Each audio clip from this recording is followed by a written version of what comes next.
Back at it again. It's the RIC and the place to be. Ric Serritella dropping the hammer on them when it comes to your 11-1 first place Philadelphia Eagles. It's the 67th episode of the Football Playbook here on the JAKIB Sports YouTube channel. Please click subscribe, get all of our show notifications, smash that like button while you're at it.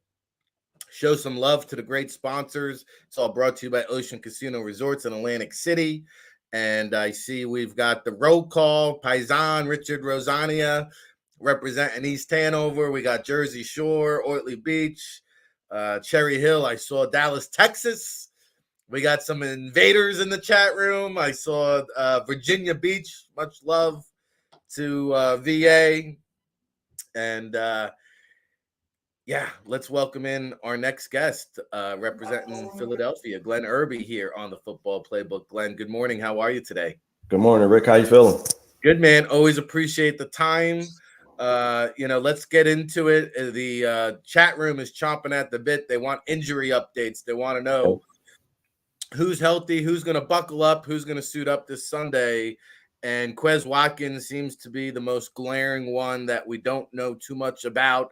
What are you hearing? What are you thinking? What are the chances of Quez Watkins playing this Sunday? Well, from a technical standpoint, Quez has an AC joint, a strain in his shoulder. Odell Beckham has had it before. A couple of other wide receivers have had him before. They didn't miss a game. So I think he'll be day to day. He could be a week to week thing, depending on his pain threshold. But I think he'll play this Sunday. If he doesn't play this Sunday, I don't think he'll miss more than 1 week. Okay, so if he does not play, let's play out that scenario, because we've seen Quez targets increase since Dallas Goedert has gone out. Zach Pascal has been more about, hey, Jack Stoll had 3 catches this past week. So will we see more Zach Pascal? Will we see more 12 or 13 personnel? How will the Eagles adapt and adjust, do you think, if Quez Watkins misses time? Likely a little bit of both. I think you'll see an increase in Pascal, you'll see an increase in Stoll, and you could also, because of his pass catching abilities and his abilities as a route runner, you can see a little bit of Grant Calcaterra mixed in as well. So they have options. In a way, do you think it might make sense to be overly cautious, Glenn, and just hold him out for a week against the Giants and make sure he gets right for the stretch run? That seems to be the smartest and most sound decision. For sure. I mean, the playoffs are the most important. I think you want to win the division, so you don't want to put yourself in a position to lose a game to the Giants. But the most important thing is the Cowboys game and the stretch run in the playoffs. All right, let's get into some of these transactions. I know you had an article up on Eagles Newswire highlighting some of the transactions made yesterday. I guess, from a brand name standpoint, Robert Quinn is the big one. He'll go on the IR and will probably miss, I guess, the rest of the regular season. Ian Rappaport, I think, was reporting that he could come back for the playoffs. But, I mean, quite frankly, from the sample size that we saw, I'm not sure Philadelphia would even make him part of that 53-man roster come playoff time even if he was healthy. But what are you hearing with Quinn? What are your takeaways there? Well, of course, he had a knee injury. They put him on injured reserve. They activated Janarius Robinson, another Florida State guy. He's maybe like a taller version of Josh Sweat. So we'll get to see what he can do as a pass rusher. He came over from the Vikings earlier this season. He'll finally get an opportunity to play. So you have Quinn on injured reserve. You have Avonte Maddox likely to come back. So that was the reason you saw Andre Chichera released. And then you had the 3 practice squad moves, because you'll likely see Chicheri, if he's not claimed off of waivers, go back to the practice squad as a defensive back. So you have Avonte Maddox coming back. Goddard should be back next week. Everything starting to flow, looking towards the stretch run. Yeah, Rush, Guidry, and Baker, I believe, were the 3 names released from the practice squad. Chicheri, I thought that was a little bit surprising, but I guess with Reed Blankenship's play of late and Kayvon Wallace kind of being the next man up, I didn't really see that coming. Do you think there's any correlation with the Denver Broncos releasing Anthony Harris yesterday? Potentially, again, a good point. That's another safety who's familiar with the scheme. But I think you have a situation where Tashiri was just basically used on special teams. You have Blankenship playing better. You have Josiah Scott can now play safety. He can do other things for Devontae Maddox coming back. So Maddox frees up the ability for those guys to do a lot of things on the back end. So that's the reason why you saw Tashiri released. Talking to Glenn Erby, Eagles Newswire USA Today here on the Football Playbook. So let's go back, and I see a lot of people want to know what the Eagles' strategy will be against the New York Giants this upcoming week. Believe me, we'll get into it. But let's first recap the Titans game, because to me, despite the fact that the Titans have not beat a winning team, this still was the number 1 seed last year. It's still a Mike Vrabel coach team, which comes up and shows up every week, plays its heart out. And the Titans were in it right up until the second half. The Eagles began to distance themselves. And this was a quality team. I thought that the Eagles showed offense, defense, but maybe most importantly, we saw a breath of life from special teams. Finally, they showed us something there on the special teams. And despite a lot of penalties, especially early on, I thought it was the most complete overall game. What does Glenn Erby say? No, I agree. I think it was great to see them bully a team that's normally the bully. So from a physicality standpoint, from a standpoint of stepping up, accepting the matchup, everything went well. I think you got to see they elevated Christian Ellis. He played a big part on special teams. He played a big role in Covey getting those returns. So it was good to see him finally, get some good returns. Good to see a reason why they signed him to the roster. It was a great team win, a great overall team win. You got to see Hurts defeat a team with his arm a week after defeating a team with his leg. So he's continuing to develop. So it was a great overall win. No doubt about it. And we saw Jordan Davis return, albeit a short body of work, I think. 6 snaps. Reps. Yeah. So Jonathan Gannon was asked about that yesterday. And he said, that's kind of the luxury now of having Sue and Joseph, and they'll continue to increase his reps. He said if they didn't go out and sign Linval and have Sue there, hey, Jordan Davis probably would have played 25 to 30 snaps. Is that kind of the ballpark of where you're expecting to see Jordan Davis once they fully implement him into that defensive line rotation? Yeah, I think that works. I think you saw early on he was still a little sore, and I think he limped off maybe once or twice. So I think it's a situation where he's still playing back into shape. So it's good to have those 2 defensive tackles there. But I think the most important thing is to have him for the stretch run, have him for the Cowboys game, so they'll figure out ways to work him back in. Once he comes back in, you can slide Sue to defensive end. You can slide Fletcher Cox down the end. So you have the ability to play him and Linval Joseph together. So that's not a problem. Yeah, and the run defense stepped up again, right? And so Brandon Graham said, hey, that's the secret sauce to the formula is, hey, stop the run, let them beat us via the pass. And they got the job done. And I would imagine they're going to kind of look to go back to that blueprint this week against the Giants with Saquon Barkley. But the run defense did its job, and they're moving on up now. I mean, that Philadelphia run defense is now ranked, 5th or 13th in the league. So otherwise, statistically speaking, this defense is amongst the league leaders in every other stat category. It's a solid unit, and they're best when they're able to, like they did on Sunday, push the opposing team's offensive line around. Most of the hits they had on Derrick Henry were behind the line of scrimmage. So I think when they can do that, no one can really beat them. When they can do that, when they cannot get gassed up front, where they can get pressure on the quarterback from defensive tackles and get pressure without having to blitz, they're pretty much unstoppable on that side of the ball. Yeah, and you mentioned Derrick Henry. He only had 11 carries for 30 yards. Ryan Tannehill actually led the Titans in rushing, I think, with 34. I don't know about you, but, I mean, I saw a guy, he looked to be a shell of himself, and that's the first full game I watched a Derrick Henry post-2,000-yard season. But we've seen it in the past, like Jamal Lewis and all these guys that run for 2,000. What was the CJ 2K? Right. Like they hit the 2K barrier, and then it's like they just break down. I mean, freaking Josiah Scott, Marcus Epps is like in there taking this guy down like no problem. I thought Derrick Henry was really a shell of what he used to be.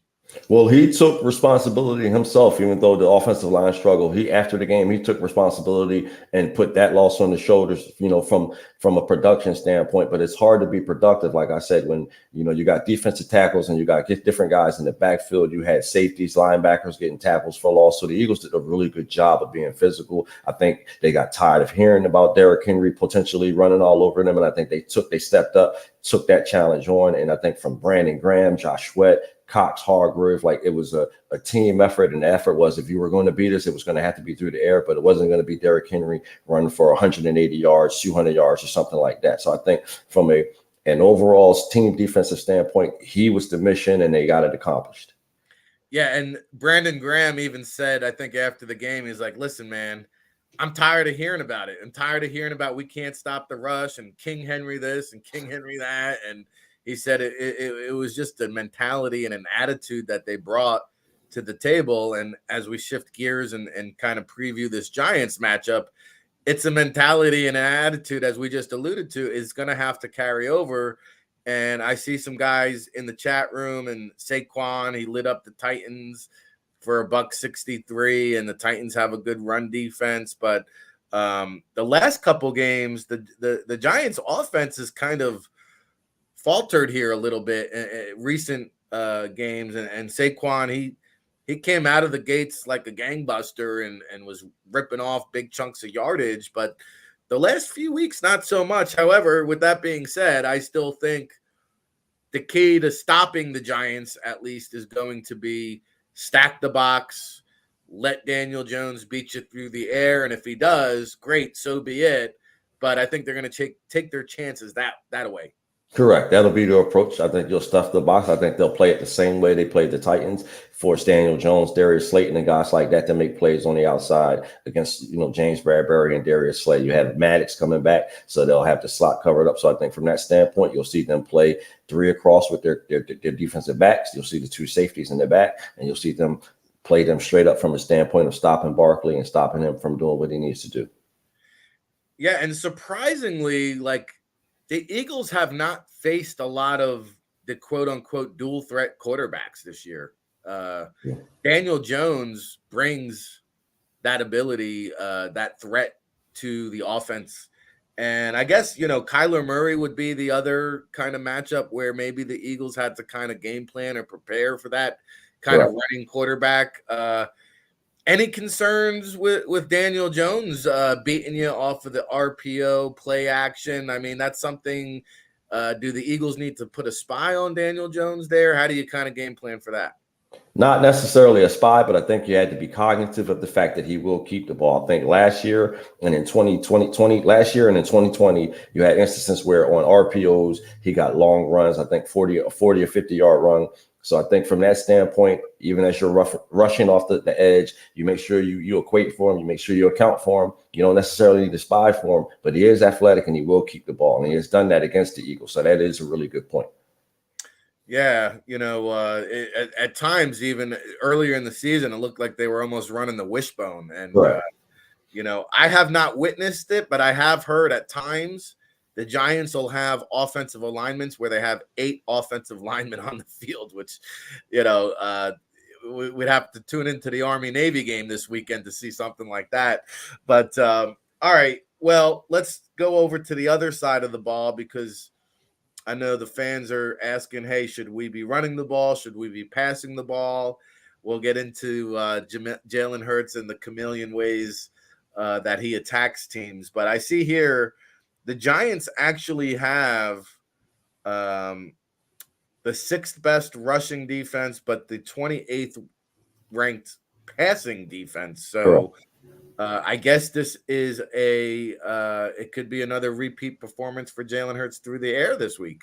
I think he'll be motivated. I know last year they went up there, he struggled, they lost. So in terms of playing at MetLife, he'll be motivated to play a good game. That was one of the games he lost. So I think from a scheme standpoint, it'll be the same as last week. I think, with Leonard Williams and those guys, they do a good job of stopping the run. But I don't have faith in the Dory Jackson and the other corners to stop AJ Brown and Devontae Smith. So I think from a scheme standpoint, it's air it out until they stop it. Once they back off, then you start to run. But I think, again, we constantly talk about this. The Eagles can basically do what they want. So I think they'll come out, they'll attempt to run the football. If the Giants give them looks where they want to stuff the box, then we'll start and we'll do what we did on Sunday, and we'll get the passing the ball. So if they have options, I think it'll be on Hurts and the offense to take what the Giants defense gives them. Yeah, and our guy John Schmelk from Giants.com was on here yesterday and said Adoree Jackson might not play this week. He's banged up. Correct. And Darnay Holmes, their slot corner, might also not play. I mean, Foster Moreau, they just signed this dude off the streets a couple weeks ago. Foster Moreau is going to be on AJ Brown. God, I don't even know who's going to be on Devonta Smith. I mean, this is a mega, huge mismatch. I think it'll be on Wink. I think you'll see Wink Martindale put his team in a situation where they sit back, they play zone. I think he'll try to bring pressure. But in terms of one-on-one and man-to-man, I don't think the Giants can do that. I don't think they can keep up. I think they'll get ran out of their own building. So I think you'll see Martindale dig into his bag of trips, try to pressure Hurts, try to make Hurts roll to his left while passing, and different things like that. The tank commander, Wink Martindale, led by the New York Giants there. Okay, we mentioned Quez Watkins. You said, it could come down to the pain tolerance, his threshold, and, do the Eagles even want to run that risk and put him out there this week? Greg Ward is a name popping up here. He's also, I think, on the practice squad. Could he be a guy that the Eagles look to call up and give another deep threat? And people are asking who's the deep threat without Quez Watkins. It's like, hey, have you been paying attention to what AJ Brown and Devonta Smith have been doing? But outside of those two guys, yes. I mean, I don't think Jack Stoll is going to be burning guys down the seam route anytime soon. So, who is that deep threat? Is Greg Ward a possibility, do you think? Not really. He's more of a slot guy. I think, like you said, if you want to go deep, you can go deep with AJ Brown and Devontae Smith. If you want to bring more speed off the practice squad, Devin Allen's a possibility. We saw him during the preseason. So they have options in terms of guys that are on the practice squad and guys that are not necessarily on the 53-man roster. But I think in terms of deep threats, AJ Brown just showed you he can be a deep threat. Devontae can always be a deep threat. So that's not the problem. Very good. You forget Devin Allen's still hanging around, and we haven't heard that name since training camp. All right. It seems like every week we talk about a different way Jalen Hurts beats an opponent. He was just a little while ago named the NFC Offensive Player of the Week once again. In fact, the Eagles have had a Player of the Week 7 out of the 12 weeks here during this magical season, but we saw it 2 weeks ago against the Packers. Jalen runs for over $150, passes for $150, types of things that we haven't seen before.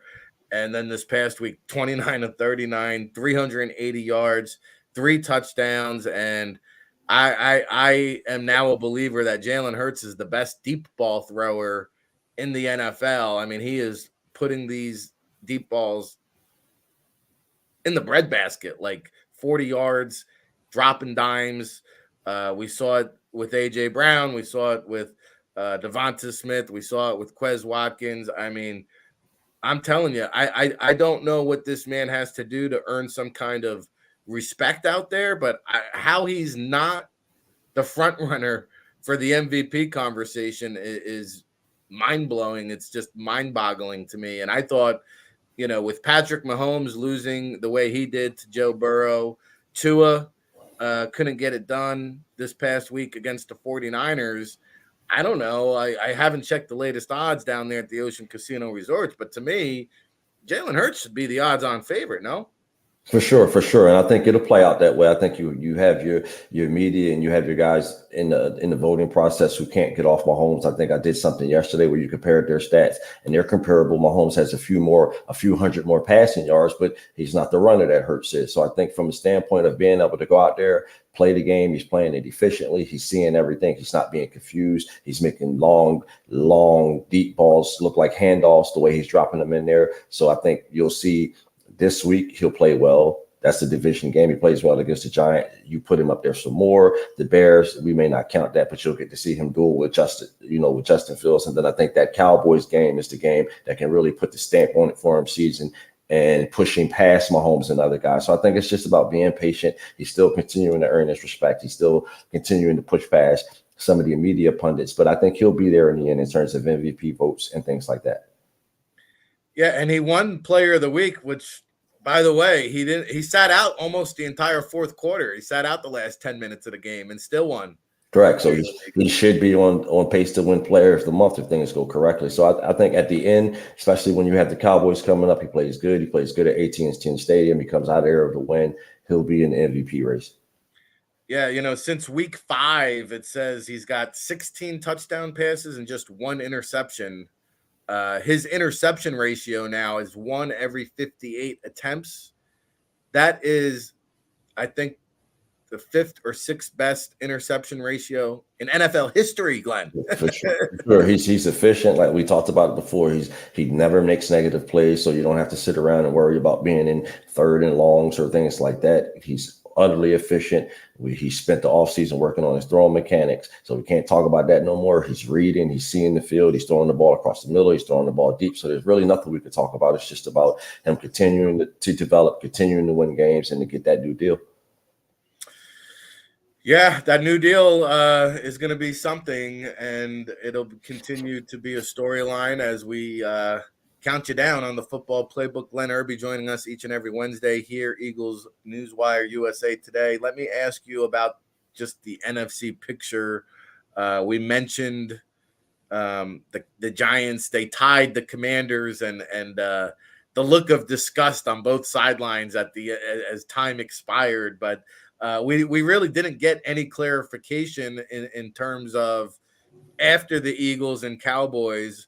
And you could say who's the best team in the NFC East, or you could maybe even say who's the best team in the NFC after the Eagles and the Cowboys. But we didn't get any clarity from the Commanders or Giants this past week. Do you think there's still a shot for all 4 NFC East teams to get in, or how do you handicap that race? I think the Giants have a good shot. I think whoever wins that Week 15 matchup between the Giants and the Commanders will be the 3rd team. I think Washington still has some work to do to tie, messes things up. You had Seattle move up into their spot. So I think it's still a good shot. I think we'll see what Seattle does down the stretch and what those 2 guys do. Plus the Eagles play the Giants twice. So both teams still have 3 division games left. So it'll be something to see in terms of how many teams from the division get in. But in terms of the other divisions, you have the Vikings, you have the Bucks, and you have that's really it. The Vikings and the Bucks, and then the two NFC East teams at the top, and then the 2 others. And the 49ers, I apologize, but with Garoppolo hurt, you're not sure. Well, that was going to be my next question. How do you view, because there was a report yesterday that he won't need surgery, but he will probably miss the rest of the regular season. And quite frankly, I mean, unless they get to the Super Bowl, 7 to 8 weeks, the time frame for Jimmy G is looking grim. You still keeping the light on for the 49ers here, or what's your take? I can't see Brock Purdy as solid as he looked and as talented he is. He's a 2-time All Big 12 selection. I can't see him beating Philly or Dallas on the road. So I think that's the one thing that now has me taking them out of the equation and just leaving it at the Cowboys. The Vikings are going to be there, and depending on how the Bucks look, they'll be there as well. So I think it's those 3. Where are you on the Vikings? Are you a believer, or are you kind of still waiting to see how they It's a two-loss team. We know who they lost to. They have an explosive offense, solid defense, but I think it all depends on their quarterback. So I think it's a situation where it's hard for a team to beat any other team twice in a season. So you would have that situation where the Cowboys or the Eagles, if they met again, would have to beat them twice. So they're not necessarily the threat that Dallas is to the Eagles, but they still are a threat, and they still are a team with only 2 losses and the number 2 seed in the NFC currently. Yeah, the Vikings are going to have to hope that their wild card game is not primetime, right? I mean, Correct. And then, the one game we did see here in primetime the other night was the Bucs, who you mentioned. I don't know, man. I get it, because Brady, you can't underestimate him ever, but I mean, like, even the same every game, it just goes like they do find a way to eke it out, but it just doesn't have the same feel of a couple years ago when they ran the table.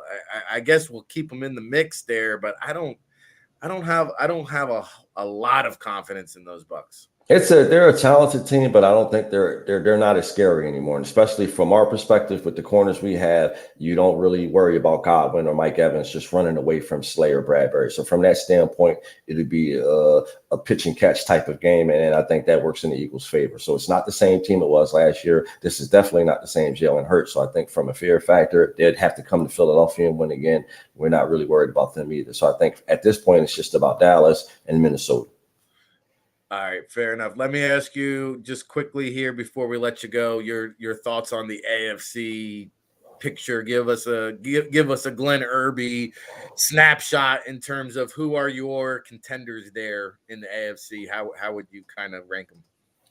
Bills, of course, Chiefs, of course, and then the way they played the other day, you got to give the Bengals some respect, and you must pay attention to them. So I think they're gelling. They just got Chase back. They're getting healthier. That the tight end went out. But in terms of the top 3, I think you have to go with the Bills, Chiefs, and the Bengals in no particular order. Depends on who's playing at home, in my opinion.